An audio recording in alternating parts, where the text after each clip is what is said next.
Shalom Aleichem, on est au niveau de la tfila.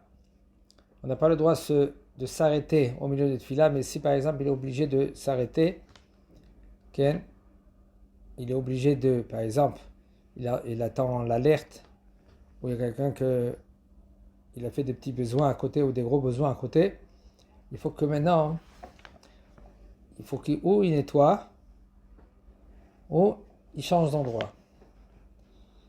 Il dit le Rav Mifsik Be'em Tzad Filat Shmona Esre, Shah Kedeligmo Kula.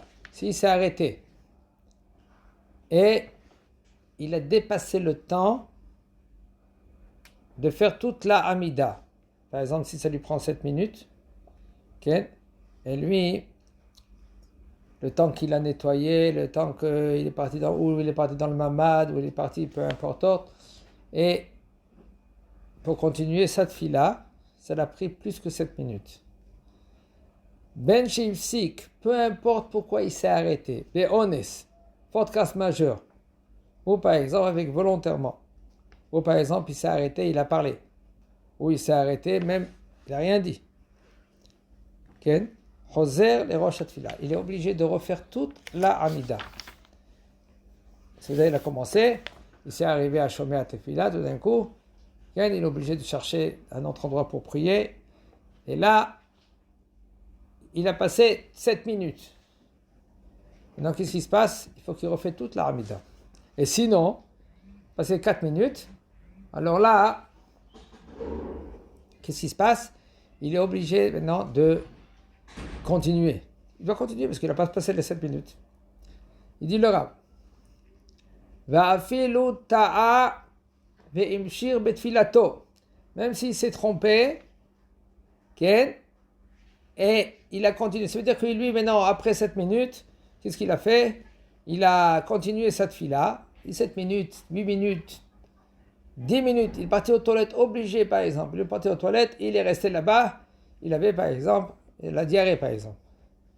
Là, il est obligé maintenant de quoi? De refaire toute l'Amida, parce qu'il a passé. Maintenant, il s'est trompé. Et lui, qu'est-ce qu'il a fait? Il a continué tout ça, la tfila où il s'est arrêté. Il dit le Rav, et s'il a terminé cette tfila, il n'est pas rendu quitte de la tfila, ça veut dire qu'il est obligé de refaire la Amida.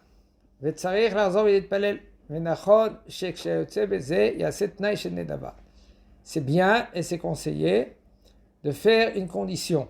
Ça veut dire quoi? Si je suis obligé de refaire ma tfila, voici que je refais maintenant ma tfila, et sinon, cette fila-là, ça sera une fila de offrande. Nedava. וכיוצא בזה יש לשער לגבי אותו המתפעל אל ולא באדם בינוני. ולכן אם הוא רגיל להתפלל מהר, יש לשער הזמן לפי מה שהוא רגיל להתפלל. Maintenant, au niveau de la tfila, de quoi il s'agit? Ça dépend de chacun. C'est pas maintenant on prend la majorité, comme par exemple quand la raille dit 3000, 3/4 de 1000, 4000. C'est le temps d'un homme Benoni, un homme qui est normal. Aval ici, ça dépend comment tu fais ta tfila. Si maintenant tu as l'habitude de faire 4 minutes, alors maintenant, si tu as dépassé les 4 minutes, tu dois revenir maintenant dès le début de la tfila. Si maintenant tu as l'habitude de prier 7 minutes, tu as passé rien 4 minutes. Tu continues, tu t'es arrêté. Ça dépend de chacun, comment lui, il prie. Ou tu pries vite, ou tu pries lentement. ולכן אם הוא רגיל להתפלל מהר, יש לשער הזמן לפי מה שהוא רגיל להתפלל. ויש לשער מתחילת התפילה ועד סופה. Et comment on va mesurer du commencement de la tfila jusqu'à la fin. אפילו אם יראה שיפסיק סמוך לסוף תפילתו, même si maintenant, vers la fin de la tfila, tout d'un coup, il y a quelqu'un, il y a un enfant, lui, il a fait les gros besoins par terre. Des fois, c'est des périodes que papa et maman, ils veulent essayer d'enlever les couches au petit. Il a 1 an et demi, 2 ans.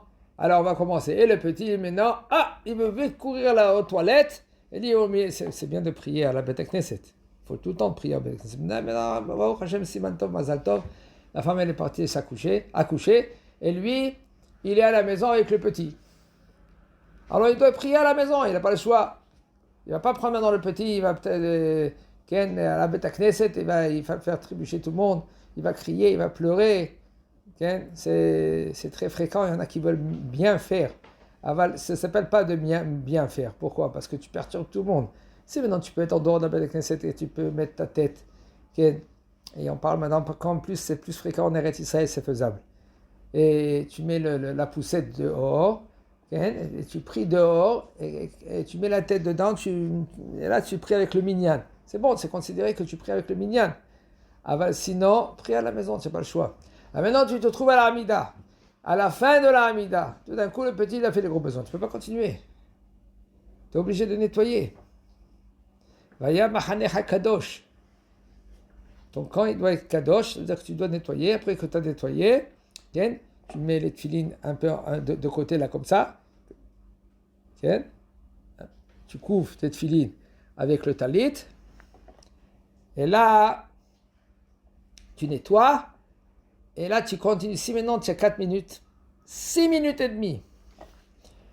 Il dit le Rav, Yesh lesher zman afsek shiur zman sheragil itpalel mitchilat ve-18 ve'ad sofa.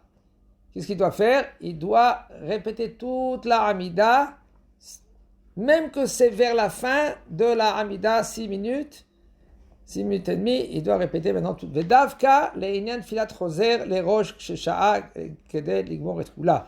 אבל בקריאת שמע ובמגילה ובשאר המצוות, שעה כדי לגמור את כולה, אינו חוזר. De quoi il s'agirait selon la Hamida, il dit le Rav. Aval, si c'est au niveau de Kriyat Shema, au milieu de Kriyat Shema, ça s'est passé, qu'est-ce qui s'est passé? Ou par exemple, au milieu de Mikra Megillah, qu'est-ce qu'il doit faire? Arrête-toi, même que c'est passé maintenant un quart d'heure, 20 minutes, 1 heure, tu continues ou tu t'es arrêté. Kriyat Shema, Mikra Megillah, ou d'autres sortes de mitzvot. Chazak Baruch.